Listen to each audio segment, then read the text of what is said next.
Assalamualaikum warahmatullahi wabarakatuh. Alhamdulillah, nasta'inuhu wa nastaghfiruhu wa nu'minu bihi wa natawakkalu alayhi wa na'udzu bihi min shururi anfusina wa min sayyiati a'malina.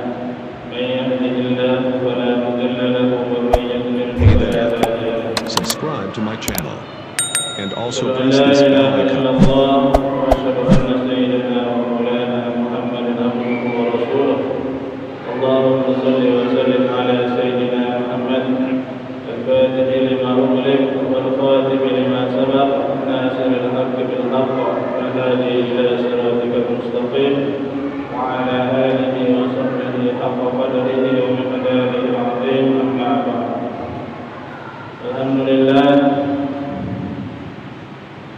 kita bersyukur kepada Allah Subhanahu wa taala karena pada kesempatan malam ini kita masih diberikan kesehatan, masih diberikan kekuatan oleh Allah Subhanahu wa taala sehingga kita dipilih oleh Allah Subhanahu wa taala duduk di dalam majelis yang mulia, majelis yang membicarakan tentang ilmu-ilmunya Allah Subhanahu wa taala. Alhamdulillah, hadirin yang mulia,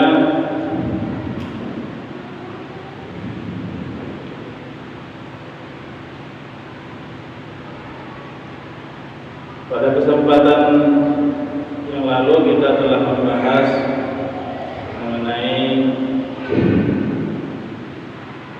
sifat-sifat Allah yang 20. Dan kita telah membahas tentang sifat Allah wujud,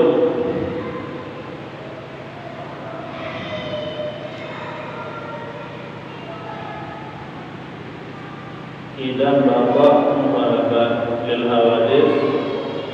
Dan pada malam ini kita akan melanjutkan sifat yang selanjutnya, yaitu yaqumu bi nafsihi.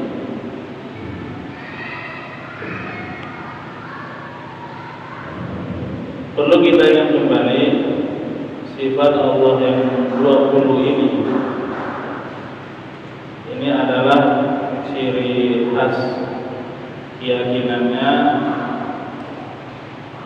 orang-orang yang menganut akidah Asy'ari.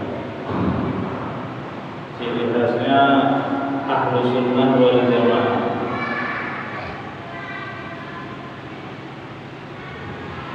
Bismillahirrahmanirrahim. Kaifa, bagaimana al-i'tiqadu, kita meyakini biqiyamihi ta'ala binafsihi, dengan sifat Allah Subhanahu wa ta'ala berdiri sendiri, berdiri dengan sendirinya. Bagaimana cara kita meyakini sifatnya Allah yaqumu bi nafsihi, berdiri dengan dirinya sendiri, berdiri dengan sendirinya. Wa an na'taqida anna Allah Subhanahu wa ta'ala la yahtaju ila syai'in.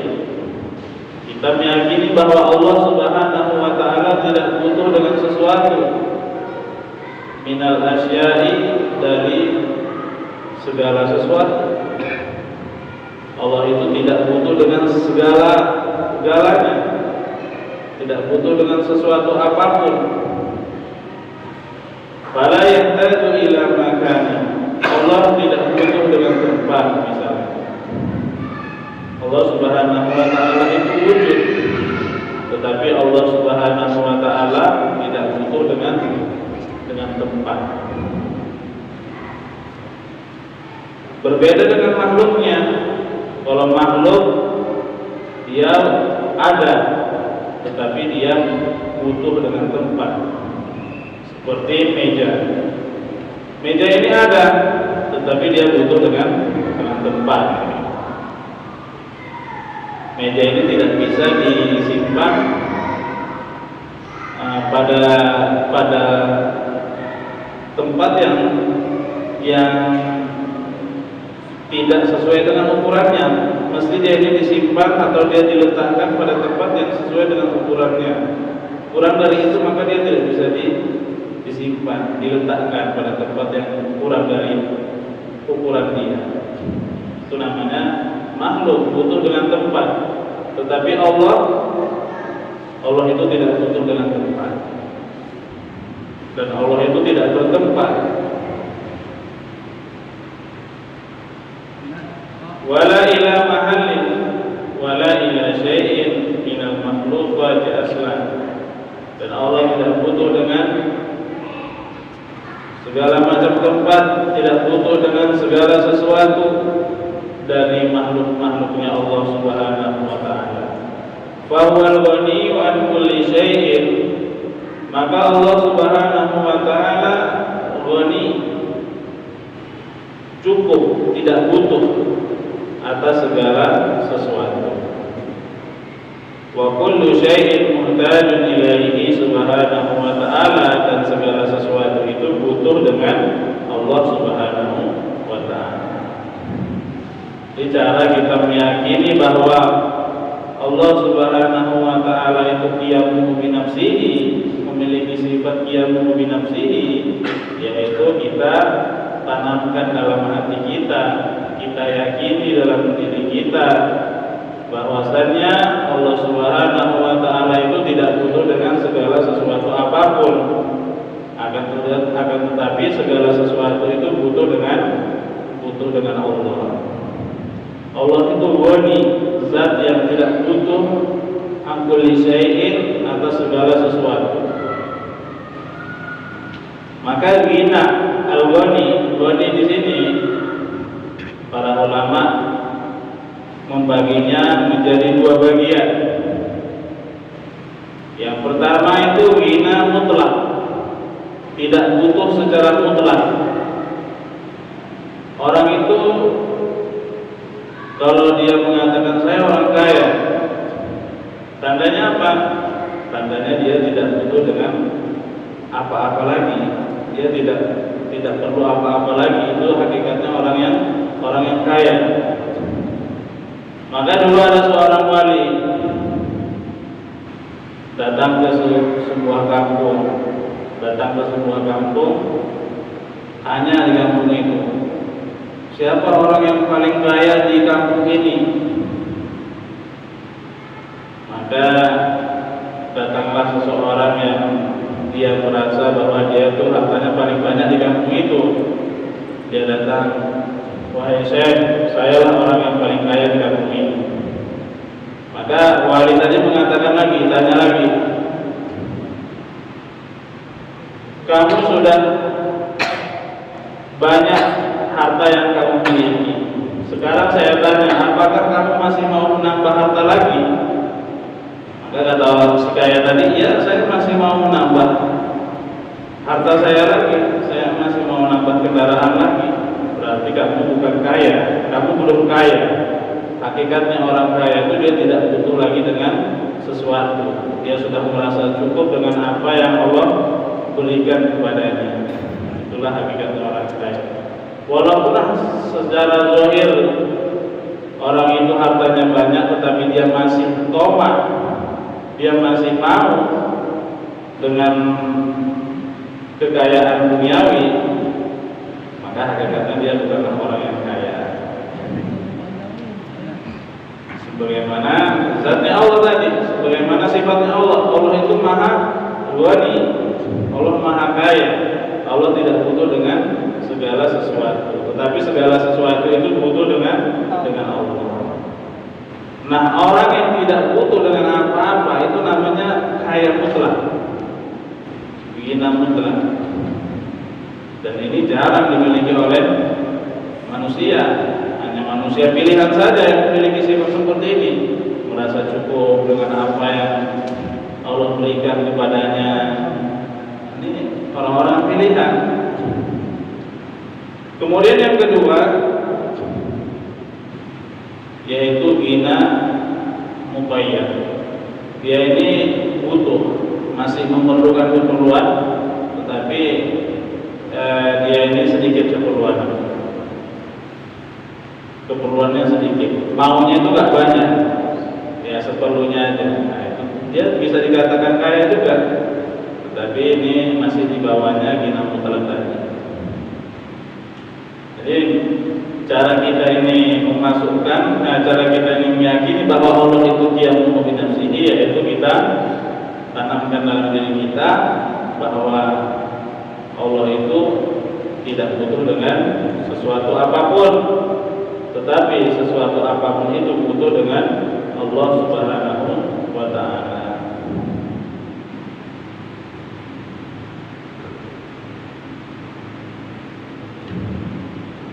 Berbeda dengan makhluknya.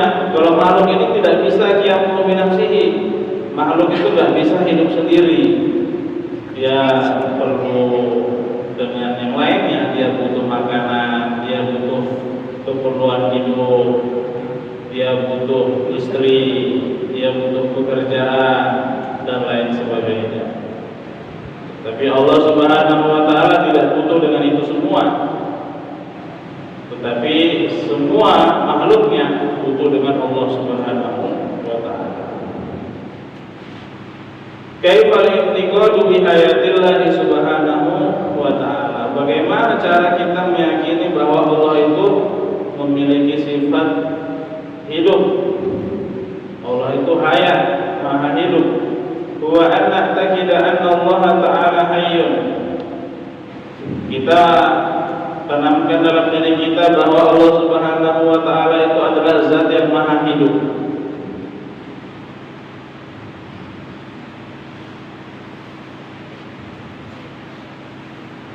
Wa anna hayatahu subhanahu wa ta'ala, dan kehidupannya Allah Subhanahu wa ta'ala laisat ka hayatina, tidak sama seperti kehidupan kita. Allah itu zat yang maha hidup, tetapi hidupnya itu nggak sama seperti hidupnya manusia. Fa inna hayatana biwasa itu, kehidupan kita, kehidupan manusia itu perlu penyambung, perantara, kejarian dami, seperti mengalirnya darah, wa nafsi dan nafas. Manusia itu hidupnya perlu perantara, perlu asbab. Itu seperti ngalirnya darah, kan? Manusia kalau darahnya nggak ngalir, mati. Napasnya berhenti sekian menit saja, dia akan mati. Tetapi wahayatullahi subhanahu laisat biwasitati syai'. Tetapi Allah, hidupnya Allah Subhanahu wa ta'ala tidak butuh dengan perantara sesuatu apapun. Allah nggak butuh dengan darah, Allah nggak bernapas, nggak perlu dengan napas, nggak perlu, nggak butuh. Wa hiya qadimatun baqiyatun, dan Allah Subhanahu wa ta'ala, kehidupannya Allah Subhanahu wa ta'ala itu dahulu, kekal. Allah Subhanahu wa ta'ala qadim. Kehidupan Allah itu sudah dahulu, tanpa permulaan. Baqiyatun, kekal, tidak akan mati. La yalhaquha al-adam. Allah Subhanahu wa ta'ala tidak akan mengalami kesirnaan. Allah itu tidak akan mengalami kesirnaan. Berbeda dengan makhluknya. Kalau makhluk kan ada permulaannya, dari bayi, balita, ya kan, kecil, anak kecil, terus dia besar menjadi dewasa, nikah, dia punya cucu, lama-lama tua, mati. Tetapi makhluk tidak memiliki proses yang seperti itu, seperti makhluk itu. Allah itu tidak ada permulaannya dan tidak ada akhirnya. Allah itu maha kekal. Ketika nanti manusia sudah dihancurkan pada hari kiamat, dalam satu riwayat itu manusia semuanya mati pada hari kiamat. Semua makhluknya sampai malaikatnya pun dimatikan oleh Allah Subhanahu wa taala. Tinggal Allah saja. Maka Allah Subhanahu wa taala disitulah beliau menampakkan sifat sombong. Jadi yang memiliki sifat yang boleh memiliki sifat sombong itu hanya Allah, bukan makhluknya. Makhluk tidak pantas dia memiliki sifat sombong.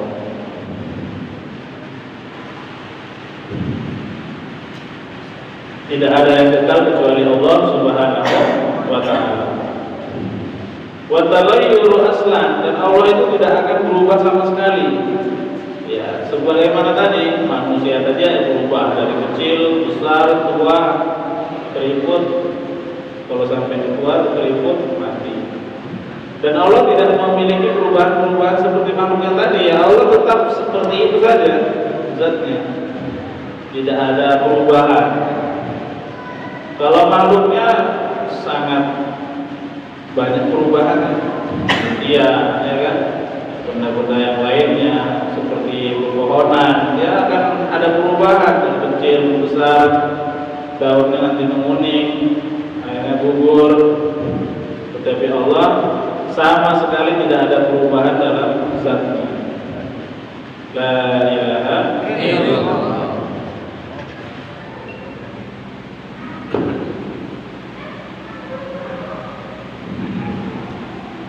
Kaifal i'tiqadu bi wahdaniyatillah ta'ala. Bagaimana cara kita meyakini sifat wahdaniyahnya Allah? Wahdaniyah itu Maha Esa, Maha Satu.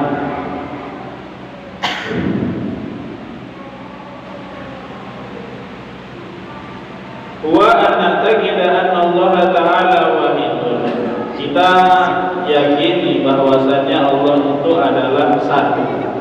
Laisa lahu syarikun, Allah tidak memiliki sekutu.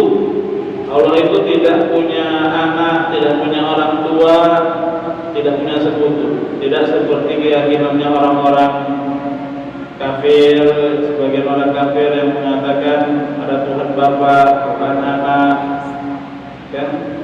Trinitas, tiga Tuhannya.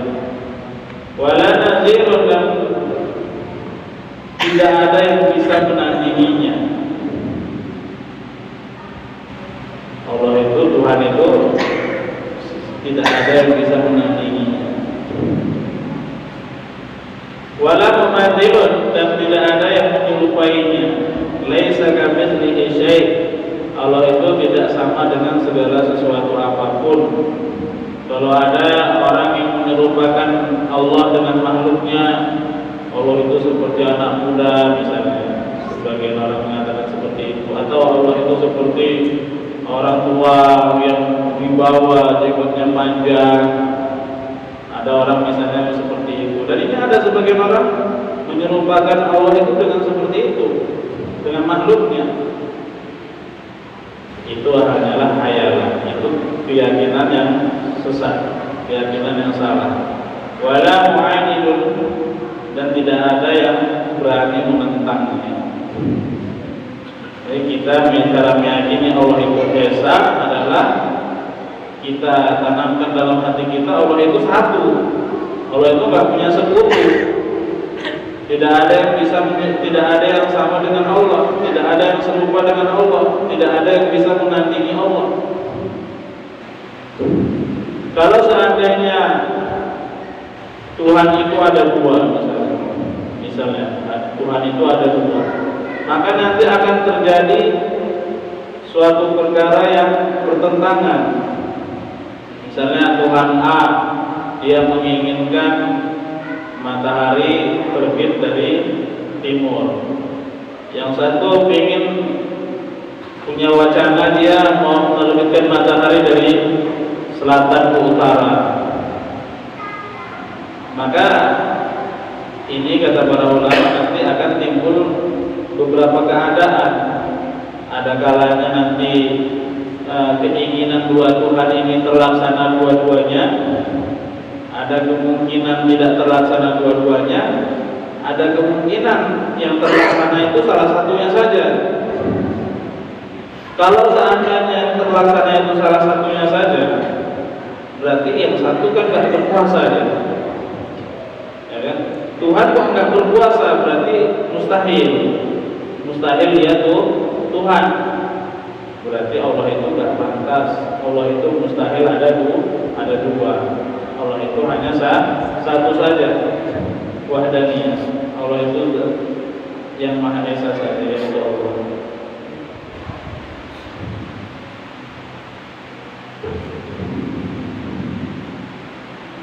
Maka dalam sifat Esa ini, dalam sifat Wahdaniyah ini, para ulama ada 3 mazhab berpendapat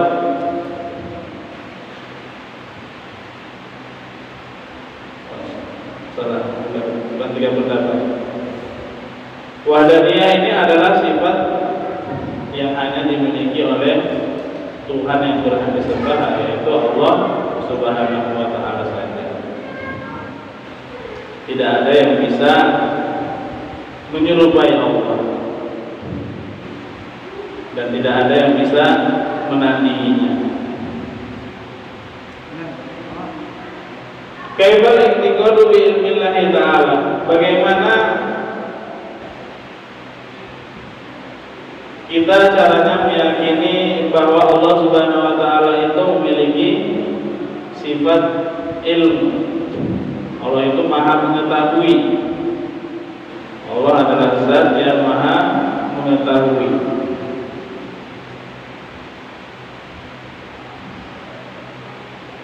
Wa anna taqida anna Allah Ta'ala mawsufun bil ilmi. Kita meyakini bahwa Allah Subhanahu wa Ta'ala adalah zat yang disifati ilmu.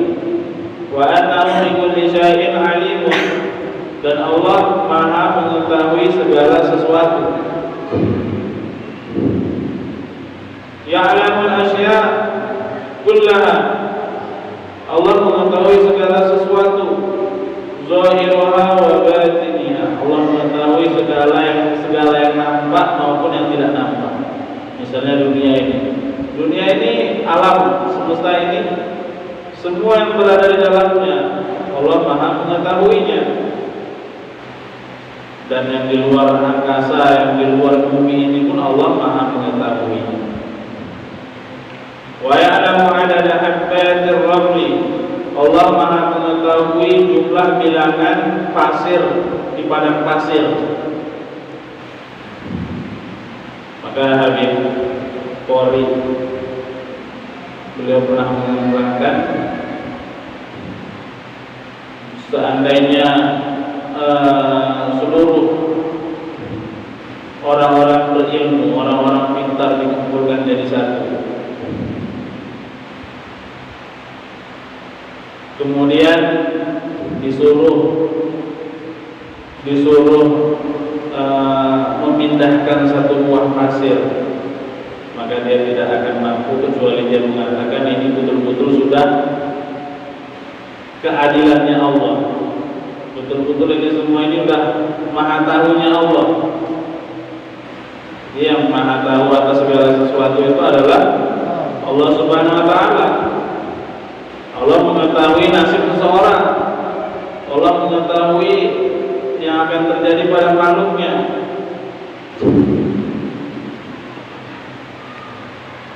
Pada tanggal segini, hari ini juga jam sekian, kita ini sudah diketahui oleh Allah bahwasanya nanti di masjid ini akan ada masail.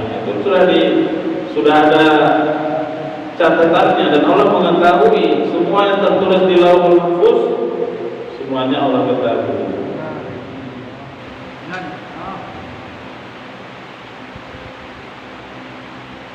Coba kita bayangkan, satu pasir yang begitu banyak di padang pasir, Allah Maha mengetahui. Dan Allah Maha mengetahui jumlah tetes hujan, bilangan tetes hujan yang turun hari ini misalnya, Allah mengetahui. Karena dalam satu riwayat tidaklah air hujan itu turun ke bumi ini, melainkan setiap tetesnya itu Allah kirim satu malaikat untuk membawanya turun ke bumi. Jadi air hujan yang jatuh ke bumi itu setiap tetesnya itu dikirim oleh satu malaikat. Allah utus satu malaikat untuk mengantar satu tetes hujan tadi. Bagaimana Allah tidak mengetahui? Tidak mungkin. Pasti Allah mengetahui. Dan Allah mengetahui jumlah dedaunan seluruh dunia ini, jumlah dedaunan pohon, wa uraqis syajari. Allah semuanya mengetahui jumlah daun. Kalau manusia ini lemah, makhluk ini lemah, paling dia suruh ngitung daun yang di bunga pagar itu pun mungkin dia nggak bisa, bingung dia, ulang lagi, hitung lagi. Tetapi Allah Subhanahu Wa Taala maha mengetahui atas segala-galanya. Wa ya'lamu sirra wa akhfa. Allah maha mengetahui semua rahasia yang tersembunyi. Seseorang yang merahasiakan suatu rencana, Allah Subhanahu Wa Taala maha mengetahuinya. Ceritakan dalam satu riwayat itu, dulu ketika perang Badar, pasukan muslimin mendapat kemenangan, dan pada waktu itu ada seseorang namanya Umair bin Wahab. Ini Umair bin Wahab ini julukannya Syaitonul Arab, syaitonnya orang Arab. Saking bandelnya, saking nakalnya, saking jahatnya, maka julukannya Syaitonul Arab. Umair bin Wahab ini ketika perang Badar, putranya ditawan oleh orang Islam. Maka setelah perang Badar, dia pun pergi ke depan Ka'bah dan dia di situ merenung. Waktu itu Ka'bah masih berhala, sekitar Ka'bah itu masih dipenuhi oleh berhala. Maka dia datang di depan Ka'bah sambil merenung, memikirkan putranya yang ditawan oleh umat Islam di Madinah pada waktu itu. Kemudian datanglah Sofwan bin Umayyah. Sofwan bin Umayyah ini pun bapaknya terbunuh di perang Badar. Jadi mereka ini berdua sama-sama memiliki kedendaman dengan pasukan muslimin pada perang Badar. Maka datanglah Sofwan bin Umayyah mendatangi Umar bin Wahab. Hai Umar, apa yang sedang kamu pikirkan? Maka Umar mengatakan, saya kalau bukan karena utang, Umar itu punya utang banyak, utangnya banyak, orangnya miskin. Kalau bukan saya ini orang miskin atau karena utang saya akan membunuh Muhammad, kata Umar bin Wahab. Oh, kalau karena utang yang kamu miliki atau kemiskinan yang menimpa keluargamu, saya siap menanggungnya, kata Sofwan bin Umayyah. Jadi Sofwan siap menanggung utangnya dan menafkahi, membiayai keluarganya. Yang penting dia mau membunuh Muhammad. Dikasih tantangan seperti itu. Maka akhirnya Umar bin Wahab bersedia dengan tawarannya si Sofwan. Akhirnya keesokan harinya pun dia pergi ke Madinah. Dia berjalan ke Madinah. Sesampainya dia di Madinah, di Masjid Nabawi, maka Sayyidina Umar melihat Umair. Langsung Sayyidina Umar teriak, "Hai Umar, ngapain kamu ke sini? Ini orang nakal seperti kamu ini pasti niatnya buruk." Maka Sayyidina Umar mencekik lehernya Umair.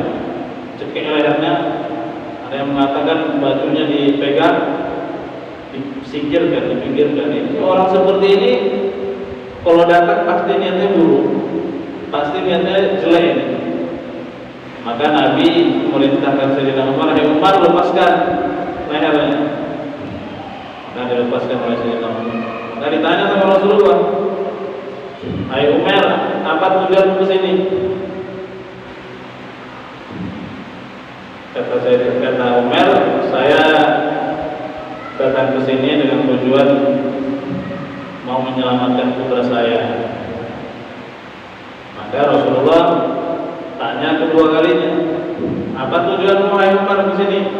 Maka Umar pun menjawab dengan jawaban yang sama. Rasulullah bertanya lagi dengan jawaban yang ketiga dan juga sama. Umar menjawab dengan jawaban yang sama. Maka Rasulullah SAW mengatakan, "Bukankah kamu ketika sebelum datang ke sini kamu telah berbicara ngomong dengan Sofwan dan kalian berdua merencanakan dan kamu mengatakan kepada Sofwan kalau bukan karena hutang yang saya miliki saya akan membunuh Muhammad?" Maka Umar kaget, ini Muhammad kok bisa tahu? Demi Allah, saya ketika berbicara dengan Sofwan tidak ada yang mengetahuinya siapapun. Yang ada di situ hanya kami saja. Yang ada di depan Ka'bah itu hanya kami berdua saja, tidak ada seorang pun yang mengetahuinya. Terus kamu ini dan engkau bisa mengetahui apa yang kami bicarakan, mesti kamu ini adalah seorang Rasul yang disampaikan oleh Tuhan, yaitu Allah Subhanahu Wa Taala. Berarti kamu ini betul-betul seorang Rasul, kata Umar. Maka pada waktu itu juga Umar tidak jadi membunuh Nabi Muhammad dan dia langsung bersyahadat di depan Rasulullah SAW. Jadi percakapan semua manusia itu didengar oleh Allah, diketahui oleh Allah Subhanahu Wa Taala. Jangankan yang kita bicarakan, yang kita rencanakan saja Allah mengetahuinya. Maha kuasanya Allah, maha ilmunya Allah. Ada seorang hambanya mau membunuh nabinya, Allah rubah menjadi masuk Islam, menjadi saudara Muslim para sahabat, dan dia menjadi sahabat akhirnya.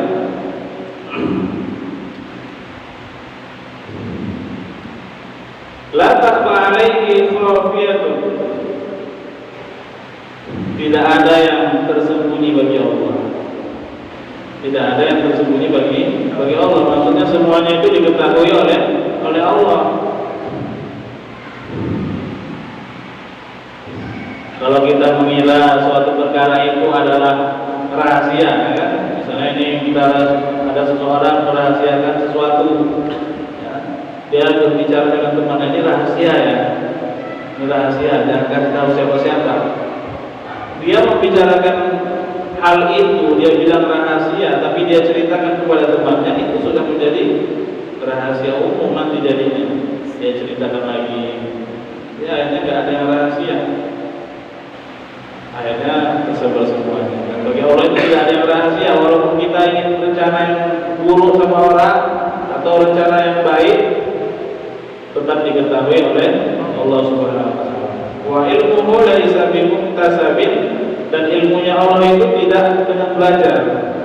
Allah itu tidak dengan belajar. Allah mengetahui itu tidak dengan belajar ilmu. Berbeda dengan manusia makhluknya. Kalau kita kan mau tahu sesuatu itu harus belajar, kan? Mau tahu ilmunya apa? Ilmunya fikih. Mau tahu ilmu fikih lah, maka dia harus belajar fikih. Mau dia tahu ilmu bengkel, maka dia harus belajar bengkel dan lain sebagainya. Tapi kalau Allah tidak butuh dengan itu semuanya. Allah yang maha tahu tanpa belajar. Beliau melakukan asya fi fil azal, dan tahunya Allah atas segala sesuatu itu sudah sejak dulu, qabla wujudiha, sebelum segala sesuatu itu ada. Sebelum segala sesuatu ada, Allah sudah maha mengetahui atas segala-galanya. Sebelum dunia ini diciptakan, semua yang terjadi di dunia ini Allah sudah mengetahui. La ilaha illallah. Mungkin itu saja yang bisa saya sampaikan. Waktunya sudah habis. Ya. Waalaikumsalam.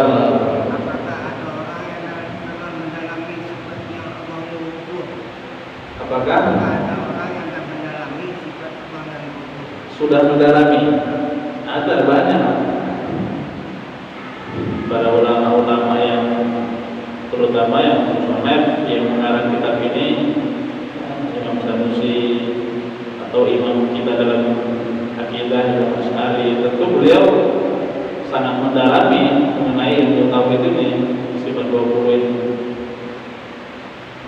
Dan para ulama-ulama khalaf yang baru, ulama-ulama yang belakangan ini dalam urusan tauhid pun mereka mendalami ilmu sifat 20 ini, ilmu tauhid. Dan kita secara global pun harus mengetahui juga, semua orang Islam berakal, balik berakal, dia wajib mengetahui sifat 20 ini secara global. Ada lagi Pak? Ya Ustaz, dalam pembahasan ini sudah dibahas bahwa kita bertempat. Bagaimana orang yang dapat syahadat Allah bersama wakil visi dari sebuah alam, yaitu bagaimana kaitannya kenapa ketika Nabi Muhammad Isra dari Al-Masrah sudah naik ke atas sampai salangnya 1, 2, 3 sampai ke 1, 2 dan seterusnya. Bahwasannya kan dikatakan Allah tidak ada tempat. Kenapa kalau perintahkan Allah Rasul naik ke atas? Keterangan kalau Allah itu tidak bertempat, kenapa harus ke langit gitu? Yang pertama tadi apa? Yang pertama kan sering dibahaskan Allah tidak ada tempat. Allah dengan kata ayat itu Allah akan bersama pada visi dan masalah al-Arsy. Allah di atas. Dalam mazhabnya Imam Asy'ari, Ahlus Sunnah wal Jamaah, kita memahami ayat Al-Quran tadi itu harus ditakwil. Misalnya tadi ayat yang tadi itu, Allah itu berada di aras, Ar-Rahman 'alal 'arsy istawa, itu pun ayatnya sama. Allah itu berada di atas aras. Maka dalam pendapat yang kita pahami dalam ilmu tauhid, terutama pendapatnya Imam Asy'ari, Imam Sanusi dalam ilmu tauhid, kita dalam memahami ayat tersebut harus ditakwil. Misalnya seperti tadi, Allah itu duduk di atas aras. Maksudnya adalah Allah menguasai aras. Allah itu menguasai aras, bukan Allah itu duduk di atas aras, tidak. Berbeda dalam keyakinan sebagian orang-orang seperti dalam pemahaman orang-orang Wahabi misalnya, mereka tidak mentakwil ayat tersebut, mereka memahaminya secara tajsim. Ya memang Allah itu duduk seperti saya duduk di atas kursi, mereka mengatakan seperti itu. Seperti ayat yadullahi fawqa aydihim, tangannya Allah berada di tangan-tangan mereka, di atas tangan-tangan mereka. Nah, orang-orang seperti mereka itu tidak mentakwil hadis tersebut, ayat tersebut, sehingga mereka mengatakan tangan, kalau di situ lafadznya itu tangan Allah, ya tangan Allah, Allah memiliki tangan. Tetapi mereka meyakini tangannya Allah itu tidak sama dengan tangannya makhluk. Tetapi kalau dalam pendapatnya Asy'ari itu pun ditakwil. Kalau yadullah itu bermakna kekuasaan, sama. Ya, kekuasaan Allah itu berada di dalam kekuasaannya mereka, makhluknya. Seperti apa tadi? Kalau seandainya Allah tidak bertempat, yang kedua, Allah tidak bertempat, kenapa Allah perintahkan Nabi ketika Isra Mi'raj untuk naik ke atas langit. Nah, para ulama mengatakan itu bukan menunjukkan Allah itu berada di Sidratul Muntaha. Allah tidak di situ, tetapi Allah perintahkan untuk menerima wahyu yang berupa sholat tadi itu di situ. Seperti kita diperintahkan ketika sholat menghadap ke arah kiblat. Bukan berarti Allah itu berada di kiblat, tidak. Allah tidak bertempat, tetapi Allah perintahkan manusia ketika dia sholat untuk sholatnya itu beribadah menyembah menghadap ke kiblat. Bukan berarti Allah itu berada di kiblat, tidak. Seperti itu. Bisa dipahami? Ada lagi Pak? Bagaimana pula dengan firman Allah Subhanahu wa taala di saat Nabi Musa alaihissalam bercakap-cakap dengan Allah di Bukit Tursina. Wa kallama Musa taklima. Apakah Allah SWT itu berada di Bukit Tursina itu seperti apa gitu? Allah perintahkan untuk menerima wahyu di Bukit Tursina. Ya, wa kallama Musa taklima. Bahwasanya Nabi Musa alaihissalam dia bercakap-cakap berkata-kata dengan Allah dengan sempurna di Bukit Tursina itu tadi gitu. Itu pun sama seperti Nabi yang diperintahkan ke Sidratul Muntaha. Allah perintahkan Nabi Musa untuk menerima wahyu di situ. Walaupun berkat di situ ayatnya itu tadi berkata-kata, dan itu kita tidak bisa kita bayangkan kata-kata Allah itu dengan bahasa apa itu kita tidak bisa serupakan dengan apa yang kita pikirkan gitu.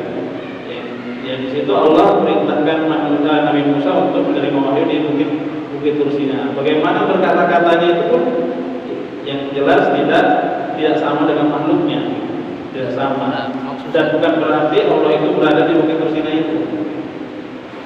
Seperti itu. Berarti tidak sesuai dengan konteks ayatnya. Ya, dan ditakwil tadi, ditakwil ayatnya tidak tidak sesuai dengan konteks yang jelas. Seperti tadi ayatnya kan, Yadullahi wa qaidihim ar-Rahman wa al-Arsistawa. Konteks ayatnya kan Allah itu berada di atas aras. Nah, tetapi itu ditakwil, tidak harus kita terjemah secara konteks ayat. Kita takwilkan ya, seperti tadi itu Nabi Musa tidak bisa kita terjemahkan ya Nabi Musa itu berbicara sebagaimana umumnya manusia berbicara gitu. Dan ada juga ayat yang lain itu kan ulama ahli tafsir itu kan mentakwil. Kata Allah la ta'wilu ilallah. Tidak ada yang paham dengan takwilnya itu kecuali Allah Subhanahu wa taala. Kecuali Allah.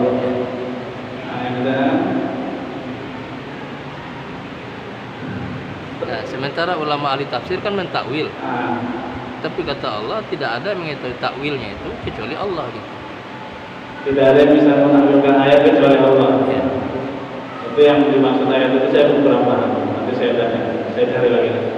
Tetapi yang jelas yang pernah saya dengar itu para ulama menakwilkan ayat itu ya berdasarkan kesepakatan para ulama, tidak